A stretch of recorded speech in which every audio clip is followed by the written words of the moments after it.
Kaya, sabi ko, parang akma yung kwento ngayon ha. Kaya, yung pinakatitulo ko rito sa chapter 2 na ito ng Proverbs ay Wisdom is from God through His revealed word.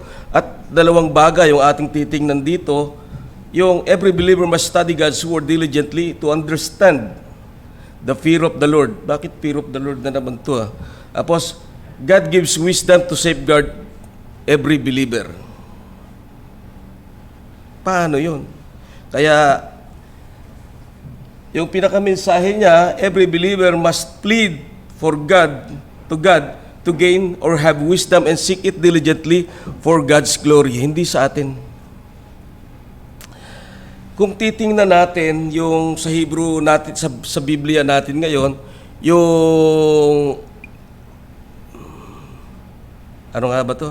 Itong pagkakasalansa ng book na parang nasa gitna yung Proverbs. Pero sa Hebrew Bible ay una muna yung Pentateuch, yung law, and then yung former prophets, and then later prophets. Yung former prophets, sila Joshua, sila Samuel, at iba pa. Yung later prophets naman, sila Isaiah. Pero ang panghuling bahagdan sa Hebrew Bible ay yung mga wisdom books o kasama yung Proverbs doon. Dahil kung titingnan natin, yung lagi ko sinasabi, yung Torah o yung law ay ito yung pinaka-foundation kung saan ay pinakita ng Diyos kung ano yung dapat gawin at yung makikita rin doon natin dito, no? Yung sabi, yung Proverbs in Hebrew Bible preceded by the law, Genesis, Deuteronomy, the prophets, former prophets such as Joshua, Judges, Samuel, Kings, and the later prophets, Isaiah, Jeremiah, Ezekiel, and the 12 prophets, minor prophets. Yung law ay pinakapundasyon ng mga prinsipyo ng mga covenant ng Panginoon. At ito yung ideal na pamumuhay na kanyang naisin, na ma-experience na kanyang mga tao na nakasama doon sa covenant. Kaya yung former prophet, pinapakita nito yung failure ng mga covenant people niya to experience yung ideal history. Tapos yung later prophets naman, ito yung nagbibigay sila, nagpo-provide sila ng divine interpretation yung mga failure ng history ng mga tao noon. Kaya ganoon sila. Pero yung books ng Proverbs, yung final section ng Proverbs o Wisdom Book, final section sa Hebrew writings, ay makikita rin bakit nilagay siya sa huli. Kasi siya yung aplikasyon. Aplikasyon siya ng mga law, aplikasyon siya ng mga sinabi ng mga propeta. Kaya sa overall, ang function ng section na ito is to teach a covenant community how to live out ideas set forth in the law, not experience, hindi may experience ng mga sa panahon ng mga propeta. Kasi puro failure sila.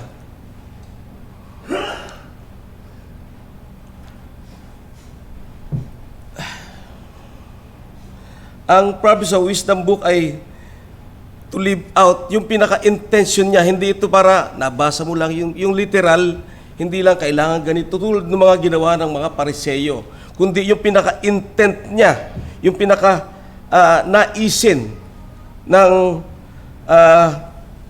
may sulat, para ito yung magiging response natin sa God's redemptive work in behalf of the community. At para sa atin naman ngayon, para sa New Covenant believers, ito yung tayo may mag-strive na ipamuhay yung mga prinsipyong ito nasa book ng Proverbs o Wisdom Books as our response to God's grace to us in the redemptive work of Jesus Christ. Hindi siya, ganito para makita ka, mabuhay na mabait, mapogi, yung ganun ba? Hindi. Para makita na ikaw ay isang tinubos, makita kung paano ka namumuhay bilang isang tinubos ng Panginoong Diyos sa magitan ng kanyang biyaya. Sabi nga dito must be read not as a series of legalistic principles, but a revelation of grace of God in Christ and our response to that grace. Ito yung pinaka-respond din natin doon sa grace ng Diyos na tayo ay nakakapamuhay ng ganoon.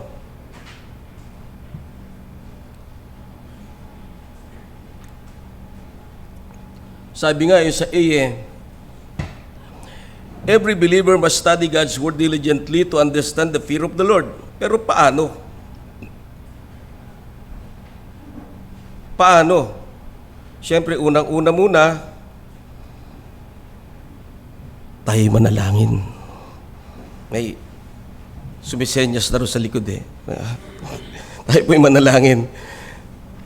Muli dakilang Diyos na sumasalangit, narito kami nagpupurit, nagpapasalamat sa kabutihan niyo sa amin. Ikaw, O Diyos, ang siyang gumabay, ikaw ang siyang patuloy na manguna sa aking babanggitin at ipahintulot mo na ang intensyon ng inyong salita ay maipahayag ko. Nang sa gayon, O Diyos, ay maunawaan nila ito ng ayon sa iyong naisin. At umuwi kami ng may kagalakan, O Diyos. Purihin ka sa ngalan ni Kristo Jesus. Amen.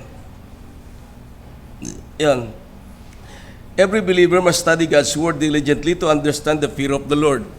Kasi yung fear of the Lord, tinalakay na natin yun nung nakaraan, siya yung the fear of the Lord sa beginning of knowledge. Pero kung titingnan natin doon, yung kaakibat sa verse 7, yung kaakibat na sentence doon, yung the fools despise wisdom. At yung sa chapter 1, 2 to 3, ay nandoon, yung wisdom ay nandoon, nakadetalye kung ano-ano siya. Yung sa verse 1 pa lang dyan, makikita natin, may son. Ang turing kasi dito, nung may akda ay, sa kanyang mga sinusulatan, ay anak, may son. Pero kung papansin natin ngayon, di ba, tayo ay adopted son. Just napakinggan natin last week yun. If you receive my words and treasure up my commandments with you, making your ear attentive to wisdom and inclining your hearts to understanding, yes, if you call for insight and raise your voice for understanding, if you seek it like silver and search for it as for hidden treasures, then you will understand the fear of the Lord and find the knowledge of God. Yung sa verse 5, di ba? Then you will understand the fear of the Lord. Pero bago dumating doon sa fear of the Lord, conditionally, if you receive my words.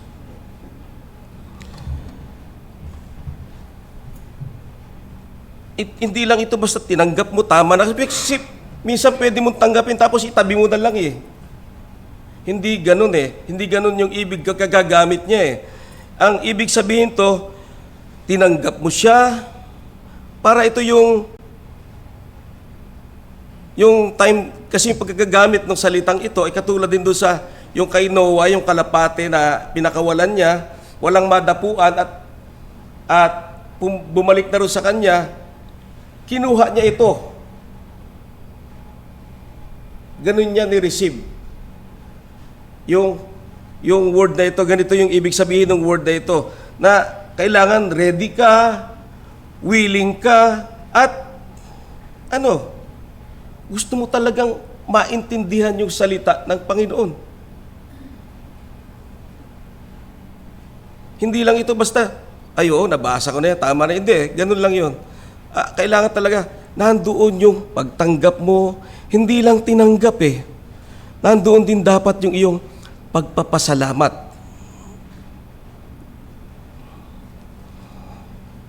Yung accept, tulad din sinabi kanina, capture.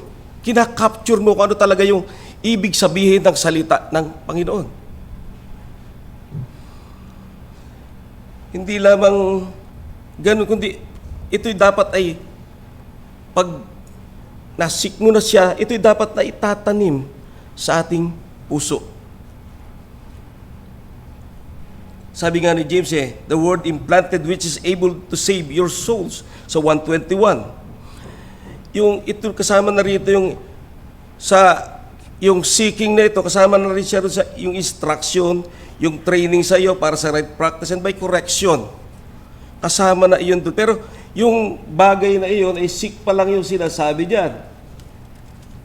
If you receive my commandment, my words, and treasure my commandment, yung receive, tinanggap mo lang ito. Pero yung treasure, iba eh. Parang yung sa New Testament, di ba? May nakita siyang treasure, tinabunan niya ulit ito. At ibinenta niya ang lahat ng kanyang ari-arian para lamang ma-acquire. Doon sa may nakita siyang may treasure. Ganun yung ibig niyang sabihin dito sa verse 1. You treasure up my commandments with you. Hindi with your neighbor. With you. Kaya direkta sinasabi, treasure mo ito, anak. Pahalagahan mo ito. Dahil salita ko ito.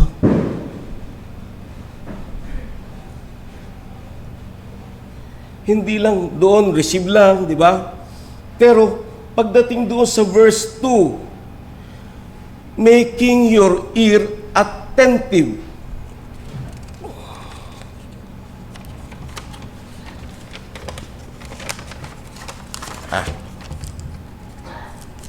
Making your ear attentive,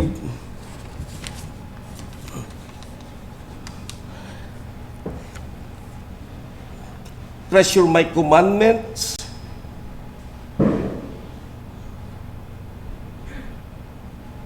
making your ear attentive to wisdom, your ear. Pero hindi lang tainga eh. May kasunod pa. Inclining your heart to understand. Yung treasure na nga, di ba? Itinatago mo na ito sa kalooban ng iyong puso na parang talagang great value siya eh. Kaya, pagka meron kang mahalagang mga bato, hindi mo lang ito ilalagay sa basta tabi-tabi lang eh. Kundi, treasure mo siya, tatabi mo siya, di ba? Pangahalagahan mo siya. At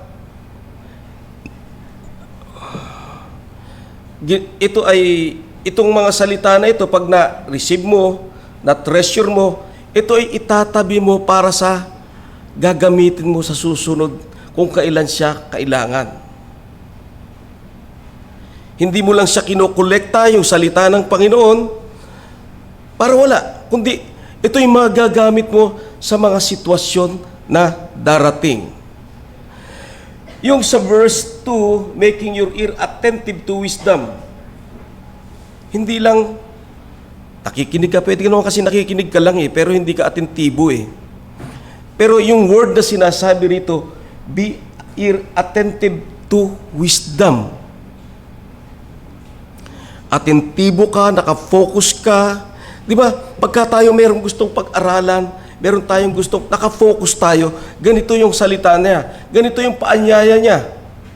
Gusto niya atentibo ka sa kanyang salita. Hindi lang yung tainga ang kailangan niya eh, kundi yung puso mo kailangan ay naka-tune din doon.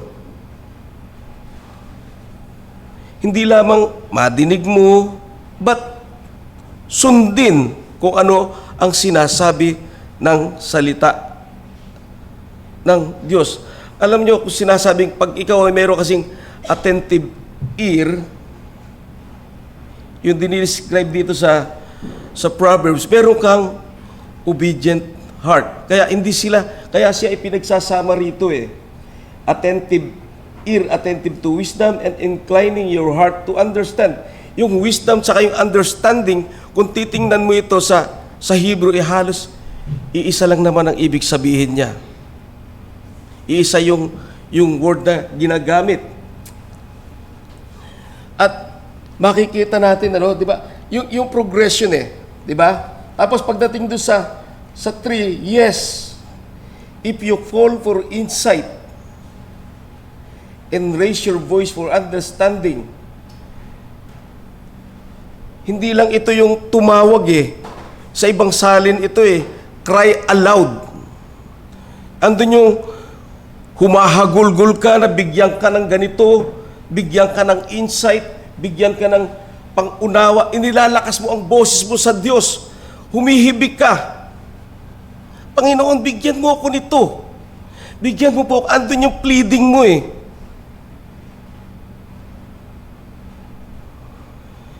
Ito yung sinasabi ng may akda. Dapat ganito natin tinitreasure ang kanyang salita. Ganito natin siya inaaral. Hindi lamang inaaral para meron tayong stock knowledge sa isip. Bagkos, ito ay inaaral natin para maisapamuhay natin, para masunod natin ang kanyang mga kalooban.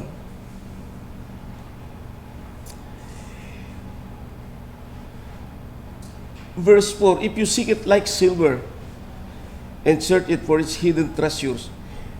Pag sinabi kasing silver, nung time ni Solomon, yung silver, parang ordinary lang yun eh, kasi parang mga bato lang ito sa kanila eh. Pag hinanap mo ito, parang silver, parang common lang. Madali mo siyang hanapin, dahil pupunta ka lang sa kanyang salita, di ba? Parang ganun lang. Babasahin mo lang ito, parang common lang, ganun lang. Pero, yung word kasing search, iba yung dating niya eh. Yung search kasi, search for it as a hidden treasures. Hindi mo lang siya, di ba pagka may treasure, kailangan nagkakaroon ka ng, nagdidig deeper ka eh, mas malalim eh. Inuugat mo saan ba nagmula itong salitang ito, ano ba yung pinaka-meaning niya. Mas lumalawak sa iyo ang kanyang salita.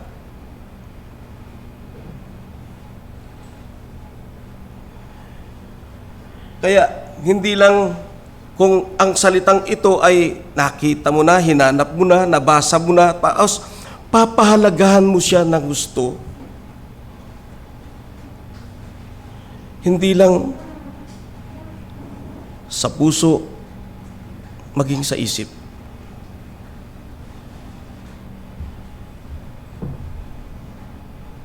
Kasi nga, hidden treasure eh. Nandoon yung pagsusumikap mo eh. Na mahanap ito. Ano ba talaga ang ibig niya sabihin? At paano ko itong maipamumuhay? Hindi lang ito yung, narinig ko na ng Sunday yan eh. Tama na yun. Kundi, alam mo yung mga taga-Berean, ganun eh. Na, nung marinig nila si Paul na nagsalita, inaral nila ito sa bahay nila eh. Kaya, ang tawag sa kanila, they are more noble than Thessalonians. Noble ba tayo? Sana tayo rin ay ganun. Katulad nila.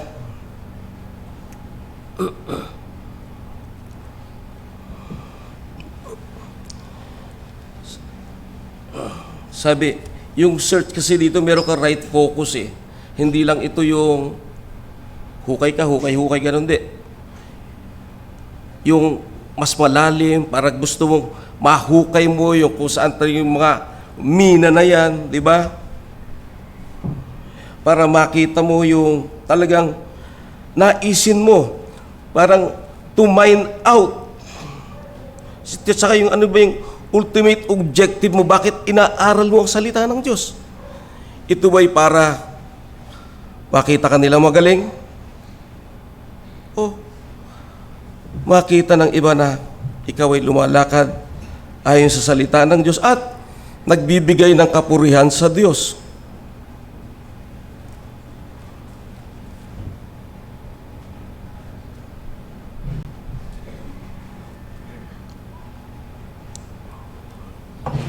Kaya nga, pagdating doon sa verse 5, ganito yung sinabi niya, then you will understand the fear of the Lord and find knowledge of God. Kasi may progression, hindi mo lang siya tinanggap, hindi mo lang siya na-treasure yung mga commandment na ito, hindi ka lang naging attentive ang tenga mo, hindi mo lang nakakuha ng iyong puso dito, kundi nandoon yung pleading mo eh. Pagsusumamo mo na bigyan ka nito eh. At nandoon yung paghukay mo sa kanyang salita. Dahil ang kanyang salita ay mayaman.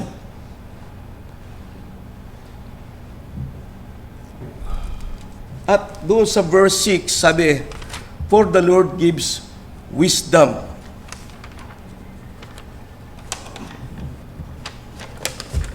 Para maubos na yung boses eh. "For the Lord gives wisdom." Sabi, sa ikalawa na agad, madali lang tayo eh. "God gives wisdom to safeguard us or for our protection."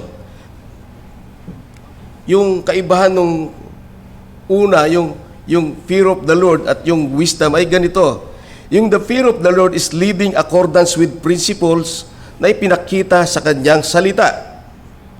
Yung wisdom ay skill to survive and thrive by living in accordance with the order that God has established. Ito yung, sabi nga rito eh, sa isang nabasa kong dictionary, sabi niya isa raw sa meaning ng survive, to remain alive after death. Parang to remain alive, di ba? After death. Kasi tayong mga Kristiyano, every believer ay namatay na sa dating pamumuhay natin. At tayo ay nagsusurvive, binigyan tayo ng bagong buhay ng Diyos. Pero maraming balakid. Kaya tayo nakakasurvive dahil sa Kanya rin at sa Kanyang pagtuturo. Kasi napakaraming tukso sa buhay na ating masasalamuha. Wisdom is a God-given gift, but ito'y kailangan ng diligent search, energetic o strenuous. Nandoon yung lahat ng lakas mo ay ibibigay mo eh. Para magkaroon ka ng wisdom. Pero hindi nangyayari yun na sarili lang natin. Nandoon talaga yung pleading natin sa Diyos lagi. Kaya, ang starting point ng wisdom natin ay hindi lamang sa sarili natin eh, kundi laging ang salita ng Diyos. Starting point natin ay ang Diyos at ang Kanyang salita.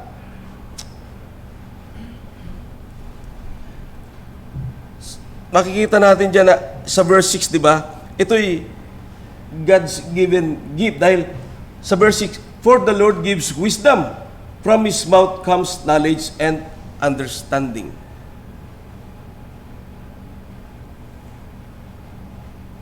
Yung from His mouth come knowledge and understanding.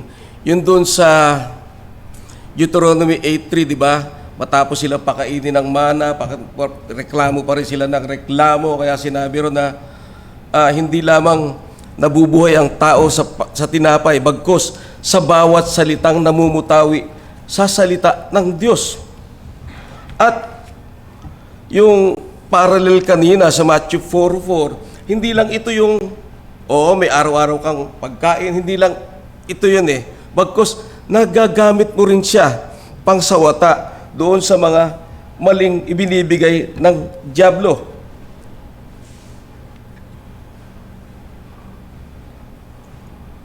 Kaya nga, pero tandaan natin yung wisdom kasi ito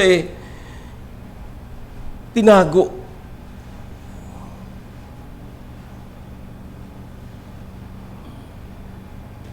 Tinago ito sa mga rebeldadong puso, sa mga foolish.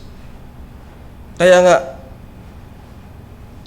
tayo minsan iniisip natin hindi naman ako foolish pero tandaan natin, napakahirap aralin ng kanyang salita. May mga abogado nga, hirap silang mag-aral nito.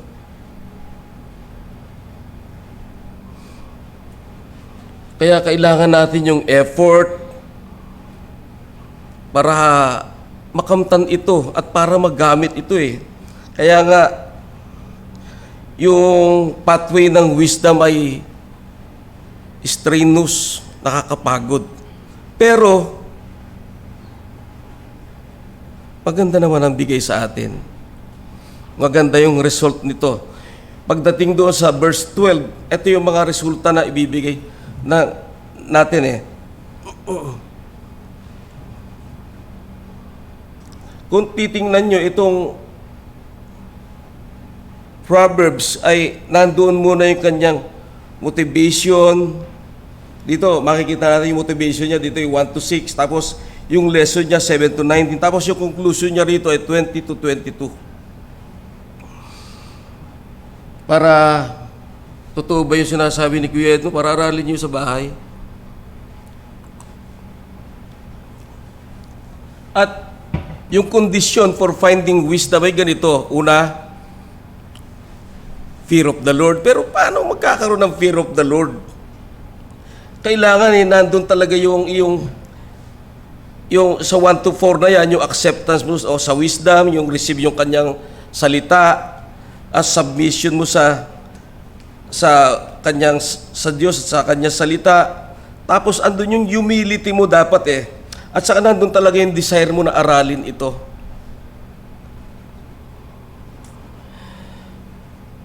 At kung nandun tayo sa path nito, sa landas nito, ay madidiscover natin talaga yung fear of the Lord sa verse 5.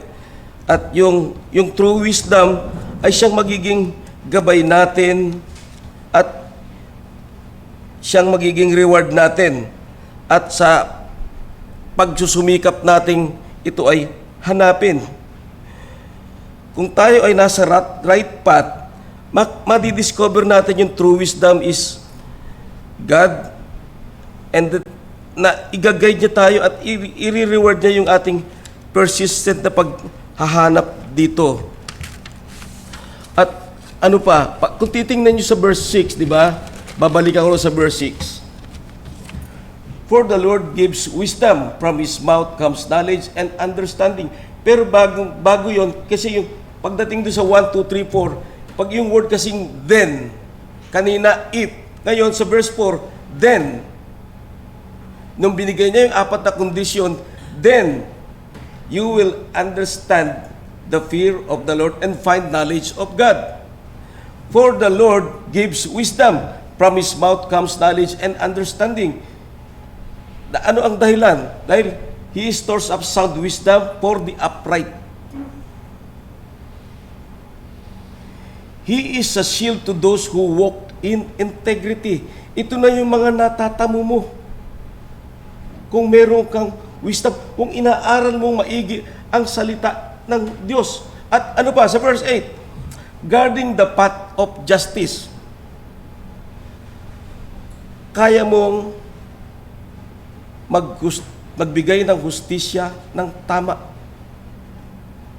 Hindi dahil sa magaling ka, bagkus dahil sa kanyang salita. At ano pa sa verses, and watching over the way of the saints. Binabantayan ng salita ng Diyos na ating binasa ang ating mga gawin. Paano binabantayan? Ipinapaalala sa iyo ng Diyos ang kanyang salita.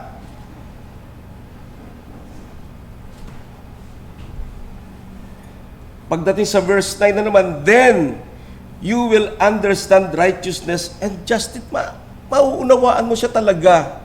Ito, then, yung word na then kasi is, meron ka ng result, meron ka ng product ito ng diligent search mo sa Word of God, at ito ay wisdom na. Ito yung mga protection na kung saan na ibinibigay sa iyo ng Diyos kung ikaw ay mayroon, inaaral mo ang kanyang salita. Sa verse 10, pagtapos ng 9 sa 9 verse 9, then pagdating sa 10:4, For wisdom will come into your heart, and knowledge will be pleasant to your soul. Karugtong niya, 11, discretion will watch over you, understanding will guard you.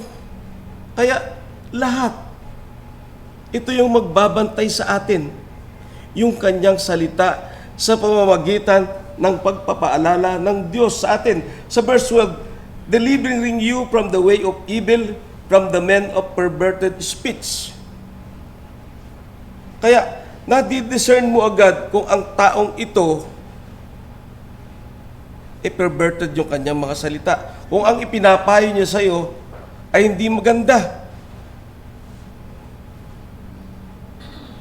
Kaya, patuloy nating aralin ang kanyang salita.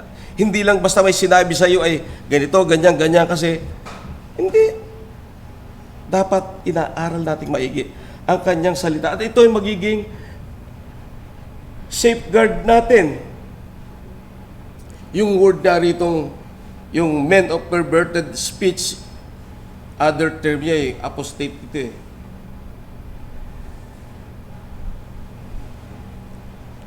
Ito pa yung gawa nung perverted speech. Who forsake the path of uprightness, to walk in the ways of darkness. Ito yung mga gawa ng mga taong ito na mayroong perverted speech. Men who rejoice in doing evil and delight in the perverseness of evil. Men whose paths are crooked and who are devious in their ways. Pag inaral mong maigi ang kanyang salita, dito ka iingatan ng Panginoon. Hindi lang basta may sinabi sa iyo oo nga, tama siya, kahit mali na. Pero pag nakababad ka sa salita ng Panginoon, ay lilimiin mo kung ano ba sinasabi ng taong ito. Ganito ba siya? Ganito ba ang ugali niya? Ayon ba sa salita ng Panginoon ang kanyang sinasabi?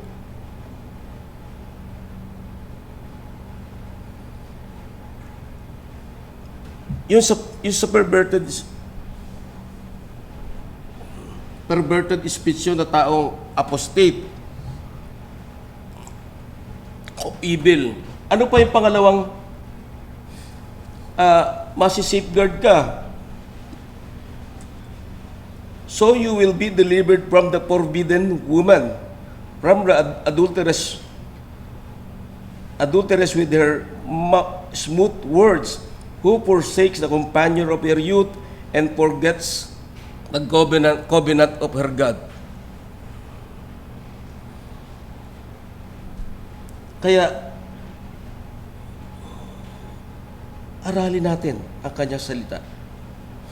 Kung inaaral mo ang kanyang salita, ay babantayan ka rin to sa mga adultery, sa mga fornication, sa mga ganon. Dahil sa kanyang salita. Dahil maaalala mo, anak, hindi maganda yan.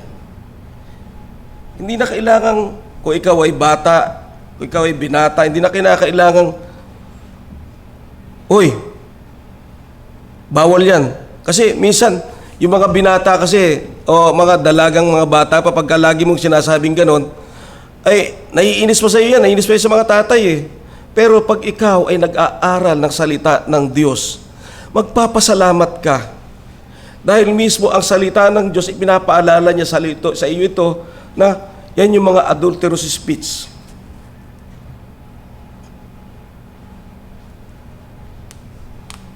At tandaan natin, yung sa verse 18 dyan, for her house sinks down to death, and her path to the departed. Kasi hindi na ito magiging maganda sa pananaw ng iba, sa pagtingin nila sa iyo Kasi may dungis ka na.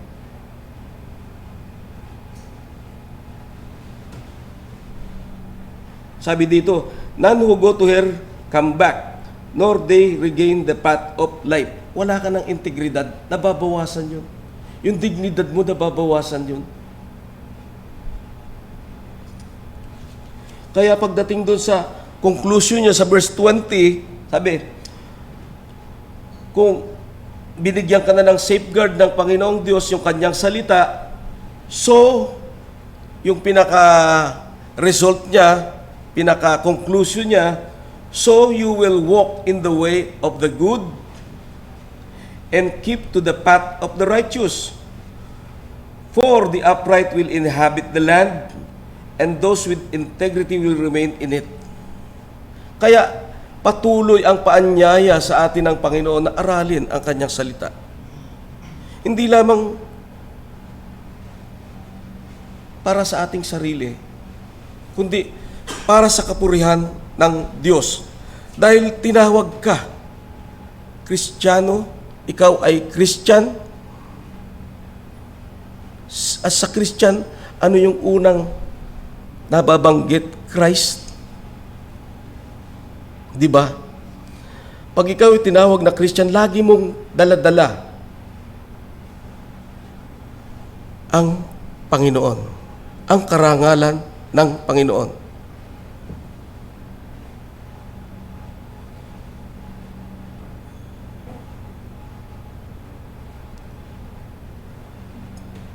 So you will walk in the way of the good and keep the path of the righteous, for the upright will inhabit the land, and those with integrity will remain in it. Ito yung sinasabi doon sa Matthew 5 na the meek will inherit the land. Ito yung nandun yung pasensyoso siya, hindi niya basta-basta sumasagot agad. Talagang nandun yung kanyang pag-iisip muna eh. Iniisip niya lahat ng bagay. Hindi agad siya tumutugon.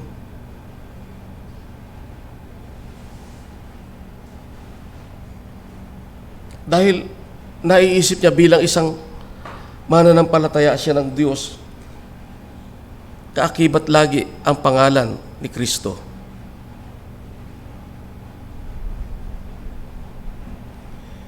So verse 22, and the wicked will cut off from the land, and the treacherous will be rooted out of it. Kaya, matatandaan natin, makikita, yung mga wicked, talagang aalisin sila. Ito yung sinasabi na ito doon sa paraiso na. And the treacherous will be rooted out of it. Wala na sila ron.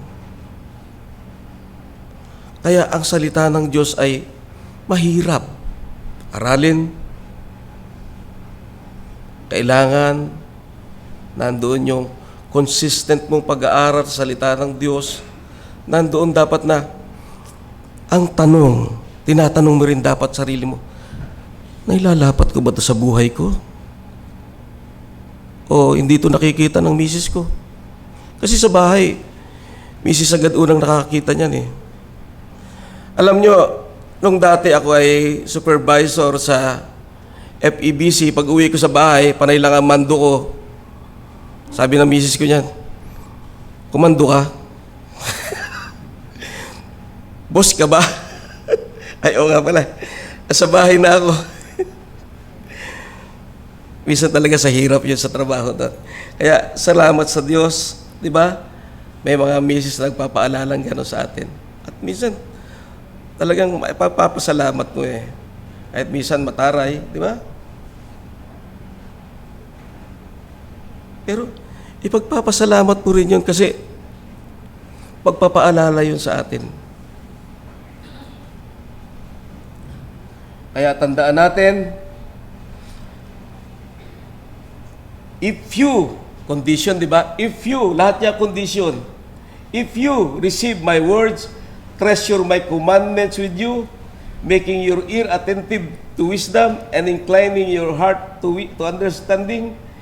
Yes, if you, pangalawa na naman, if you call for insight and raise your voice for understanding, for verse 4, if you seek it like silver and search for it, for hidden treasures, verse 5, then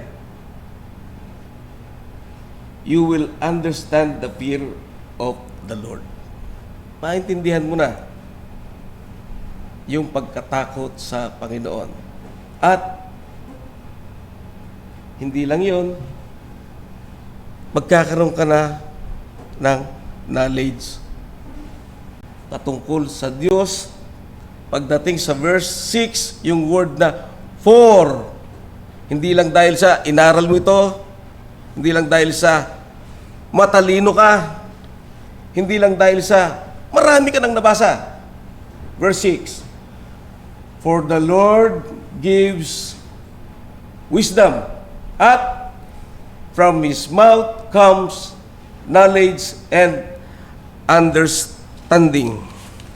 Nawa ang bawat isa sa atin ay gayon na patuloy na inaaral ang kanyang salita, at nagpapasalamat tayo dahil patuloy na yung reverential fear ay pinagkakaloob sa atin ng Diyos. Binibigyan niya tayo ng talino na igawad ito ating mga natutunan sa kanyang salita sa pang-araw na pamumuhay. At nang sa gayon, sino ang maluluwalhati? Ikaw ba? Hindi. Ang Diyos na iyong pinaglilingkuran. Kaya tayo ay magpasalamat na. Muli, Panginoon, salamat po sa salita mo na siyang aming inaral ngayon, na kung saan ay kailangan talaga naming i-diligently search your word. At kami laging magpasalamat dahil ikaw ang nagkakaloob, nagbibigay sa amin ng katalinuhan upang mailapat po ang mga bagay na aming natutuhunan ng mga facts na gather namin o mga salita mo na nabasa namin sa iyong salita, O Diyos, para sa ikatututo namin at inilalapat namin sa pang-araw-araw na pamumuhay namin, O Diyos. Purihin ka sa ngalan ni Kristo Jesus. Amen.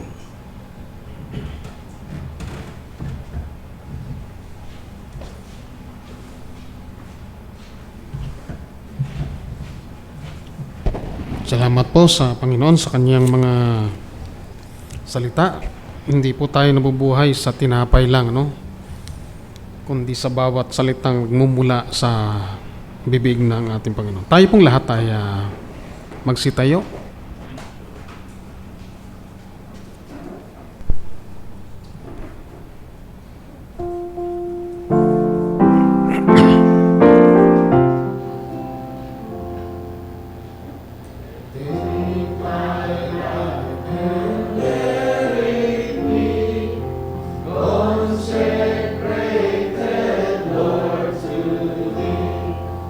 Take my home and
po tayong nakatayo.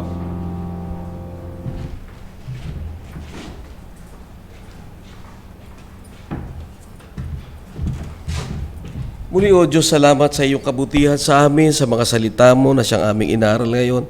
Nawa, O Diyos, ipahintulot mo na ito ay manahan sa aming puso, sa aming isipan, dumaloy sa pang-araw-araw na pamumuhay namin, nang sa gayon, O Diyos, ikaw ang siyang mapapurihan. Now to Him who is able to keep you from stumbling and to present you blameless before the presence of His glory with great joy, to the only God and our Savior, Jesus Christ, through Jesus Christ, our Lord, be glory, majesty, dominion, and authority. Purihin ang Panginoon. Amen.